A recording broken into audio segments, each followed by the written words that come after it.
अस्सलाम वालेकुम दोस्तों। अगर आपके चूज़े वज़न नहीं बढ़ा रहे हैं, सिप निकल आई है, उनकी निचली हड्डी जो वो नज़र आने लग गई है, खुराक सही तरीके से हज़म नहीं कर रहे हैं या फिर उनका पेट फूलना शुरू हो गया है, तो परेशान होने की ज़रूरत नहीं है। आज इस वीडियो में इसका हल मैं बताऊँगा। अस्सलाम वालेकुम। ग्रिफन पोल्ट्री यूट्यूब चैनल में आपको खुशामदीद। तो दोस्तों, अगर जैसा कि मसाइल्स पैदा हो जाते हैं जब हमने चिकन्स रखे होते हैं या कोई परिंदे या सील रखे हैं, ब्रॉयलर रखे हैं, तो हमने क्या करना होता है कि उनका पेट साफ़ करना होता है। अगर आप के चूज़े ज़्यादा मर रहे हैं तो उसको आप पोस्टमार्टम मार्टम करके देखें। अगर उनके जो किडनी हैं, जो उनके गुर्दे हैं, वो सूज गए हैं, ठीक है, अच्छे से खुराक हज़म नहीं कर रहे हैं, तो उसका क्या इलाज हो सकता है? तो उसका बेस्ट इलाज ये होता है कि उसकी फ्लशिंग करवाएं, ठीक है। फ्लशिंग का मतलब ये है कि उनका पेट साफ़ करें। पेट साफ़ करने के लिए आप हज़ारों चीज़ें इस्तेमाल कर सकते हैं, लेकिन जो सबसे सस्ती है वो मैं आपको बताऊंगा।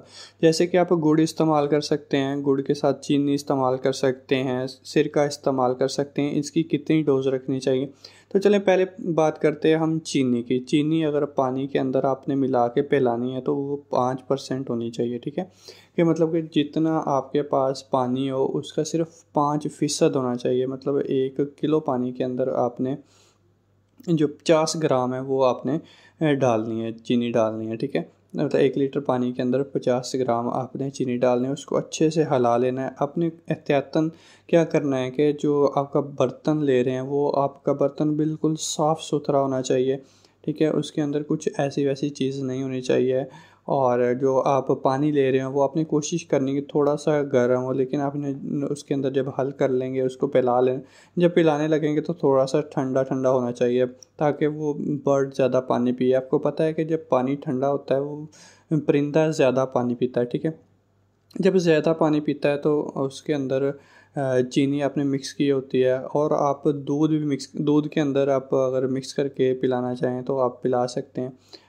अगर आप गुड़ देना चाहते हैं, गुड़ को अच्छे से आपने दूध के अंदर मिला लेना है। दूध के अंदर गुड़ मिलाने के बाद इतना मीठा कर लेना है कि हाथ से वो चिपकने लग जाए। तो उसको आपने 20 से 30 ml पिला देना अगर ख़ुद ना पिए तो।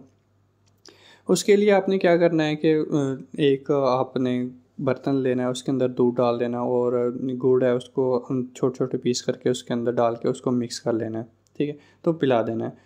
और उसके बाद अल्बेंडाज़ोल, जिसे हम जेंटल के नाम से जो मशहूर है, वो उसकी गोलियां ले लेनी है या आपने सिरप ले लेना है। तो सिरप आपने 1 cc पिलाना है, और गोलियां अगर देनी है तो 1 गोली आपने देनी है, जिससे उसके पेट के सारे कीड़े मर जाएंगे, ठीक है। कीड़े भी ख़त्म हो जाएंगे और उसको भूख लगना भी शुरू हो जाएगी, ज़्यादा फीड खाना शुरू हो जाएगा। तो अगर आपका चूज़ा पानी नहीं पी रहा है, ठीक है, और जो खुराक है वो सही से हज़म नहीं हो रही है, तो फिर आपने क्या करना है कि सिरका लेना है, सेब का।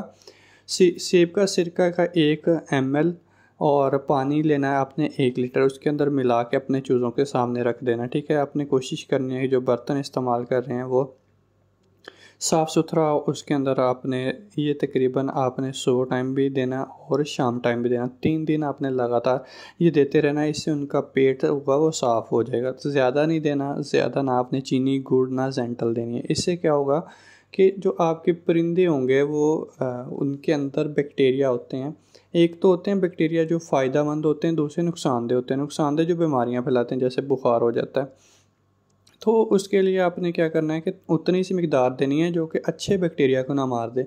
उसके बाद आपका जो चूज़ा होता है या आपका परिंदा होता है वो इतना कमज़ोर हो चुका होता है कि वो खुराक हज़म नहीं कर सकता है, क्योंकि अंदर से वो बहुत ज़्यादा सब कुछ तो ख़त्म हो जाता है। मतलब कि जो फ्लशिंग करते हैं, चीनी डालते हैं, गुड़ डालते हैं, जेंटल देते हैं, इससे कीड़े भी चले जाते हैं, और जो अंदर की चीज़ होती है, अंदर वाली जो दीवारें होती हैं वो भी ख़राब होना शुरू हो जाते हैं। तो सारा कुछ साफ़ हो जाता है अंदर से। तो आपने कोशिश ये करनी है कि उनको हल्की ग़िज़ा देनी है। हल्की ग़िज़ा देनी है, मतलब कि अगर रस है आपके पास उसको दूध के अंदर भिगो के देने हैं, ठीक है। अगर आपने कोई चीज़ दाना इस्तेमाल करना है तो उसको आपने भिगो के देना है। रोटियां दे सकते हैं आप, भिगो के दे सकते हैं। तो ये सारी चीज़ों का आपने ख़्याल रखना है और इन चीज़ों को अपने मद्देनज़र रखना है। और कोशिश ये करनी है कि अगर आप उसको कोई एंटीबायोटिक दे रहे हैं तो वो नहीं देनी है आपने। जो फ्लशिंग होती है ना, ये परिंदे को कमज़ोर कर देती है। फ्लशिंग आपने तब करनी है जब आपके परिंदों का रंग जो है सुर्ख पड़ना, सुर्ख नहीं बल्कि पीला पड़ना शुरू हो जाए, ठीक है। पीला होना शुरू हो जाए तब आप फ्लशिंग करनी, या खाना पीना ना हो, उनके जो बू है वो ज़्यादा आने लग जाए, तो तब आपने फ्लशिंग करनी है। उससे एक आप कह सकते हैं कि 3 दिन पहले ना कोई आपने मेडिसिन इस्तेमाल करनी है, ना कोई 3 दिन बाद कोई मेडिसिन इस्तेमाल करनी है। जब तक आपका परिंदा अच्छे से खाने पीने और हज़म नहीं करने लग जाता तब तक आपने परिंदों को कुछ भी नहीं देना है, ठीक है। मतलब कि नरम ग़िज़ा देनी है, उसके अलावा आपने कुछ नहीं देना है, ठीक है। और फ्लशिंग के और भी फ़ायदे बहुत ज़्यादा होते हैं, जैसे कि कीड़े भी मर जाते हैं, उसको भूख भी लगना शुरू हो जाती है। और आपको इसका एक साइन ये मिलता है कि जो परिंदे होते हैं वो ज़्यादा पानी पीना शुरू कर देते हैं। जब उनका पेट साफ़ होता है तो वो पानी ज़्यादा से ज़्यादा पीते हैं। जब उनके गुर्दे ठीक होना शुरू हो जाते हैं, ज़्यादा से ज़्यादा पानी देते हैं। तो आपने कोशिश ये करनी है कि अपने परिंदों को जो पानी देना है वो ताज़ा देना है, ताकि परिंदे ताज़ा पानी पिएँ और उनकी दोबारा सेहत ख़राब ना हो। क्योंकि हम कोई मेडिसिन या कोई गोली या कोई टैबलेट हम इस्तेमाल नहीं करवा रहे होते, एंटीबायोटिक कोई इस्तेमाल नहीं कर सकते 3 दिन के लिए।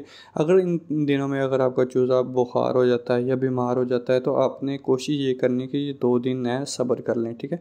उसको आप कोई ऐसी चीज़ ना दें जिसके अंदर मेडिसिन हो। तो आपने क्या करना है कि दही ले लेनी है, दही को फ़ीड के अंदर मिक्स कर लेना। अगर आप फ़ीड दे रहे हैं, दाना दे रहे हैं, उसके अंदर मिक्स कर लेना। अगर वो भी देंगे तो उससे जो अंदरूनी बैक्टीरिया होंगे वो जो मतलब कि अच्छे बैक्टीरिया होते हैं जो आपके परिंदों को सेहतयाब रखते हैं, वो वाले परिंदों को उसकी जो इंटरनल ऑर्गन है, मतलब कि जो उसका कलेजी है या जिगर वगैरह वो काम करना अगर छोड़ दे, तो आप दही इस्तेमाल करवाएं जिससे बैक्टीरिया ज़्यादा होंगे। कोशिश करनी कि जो ताज़ा दही हो वो इस्तेमाल करवाएं, और जो पड़ी रहती है जो दही आप मिक्स करके रख उतनी सी मिक्स करनी है जितनी कि परिंदा खा ले, ठीक है।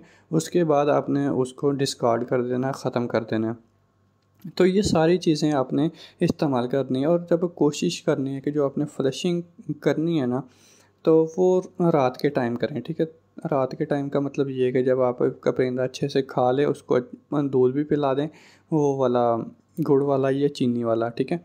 उसके अलावा आप उसे अल्बेंडाज़ोल एक टैबलेट दे दें, तो सुबह तक उसके जो सारे के सारे कीड़े हैं या उसके अंदर का जो भी मवाद है जो उसको हज़म नहीं करने दे रहा है, जो उसको सेट नहीं होने दे रहा है, जो उसको ताकतवर नहीं होने दे रहा है, वो ख़त्म हो जाएगा। तो रात का वक़्त जो है वो सबसे इम्पोर्टेंट होता है, अच्छा होता है और ठंडा होता है, ताकि जो परिंदा वो ज़्यादा हिल-जुल भी नहीं रहा होता, उसको ज़्यादा एनर्जी की ज़रूरत भी नहीं होती है। तो आप रात के वक़्त फ्लशिंग करें, इससे आपको ख़ातर ख़्वाह फ़ायदा होगा। तो अगर आपको मेरी वीडियो अच्छी लगी है तो मेरे चैनल को सब्सक्राइब करना मत भूलिएगा, और दोस्तों से भी मेरी वीडियो शेयर करें। अगर आपको इसमें कुछ लगा कि ऐसी चीज़ है कि जो आपको नहीं पता थी, तो आप दूसरों तक भी ये मेरी वीडियो पहुंचाएं ताकि उनको भी इससे फ़ायदा हो। अल्लाह हाफ़िज़।